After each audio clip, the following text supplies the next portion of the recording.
Self introduce নিজের সম্পর্কে class সিক্সের স্টুডেন্ট নিজের সম্পর্কে ইংলিশে কতটুকু এবং কত কনফিডেন্টলি ইংলিশে বলতে পারছে আপনাদেরকে আমি দেখাচ্ছি এবং কত কষ্ট করে তাদেরকে শেখাতে হয়েছে এই জিনিসগুলো।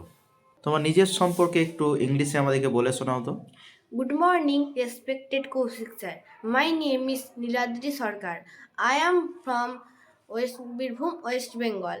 I live in a small town named Nalhati. My favorite subject is English because it helps me communicate confidently. I am hardworking, disciplined, and punctual. I am also curious and eager to learn new things. My favorite hobby is reading storybooks and drawing. My aim in life is to become a teacher so that I can serve society honestly. Thank you for giving me this opportunity to introduce myself. বাহ! এই হচ্ছে মানে self introduce. Class সিক্সের স্টুডেন্টের কাছে self introduce কতটা সহজ সরল করে বলে দিল আমাদের সব প্রিয় ছাত্রছাত্রীরা। এবং শুধু একটা স্টুডেন্টের এক্সাম্পল আপনারা পেলেন, এরকম যত স্টুডেন্ট আছে প্রত্যেককেই সুন্দর করে আমার সামনে এরা বলে।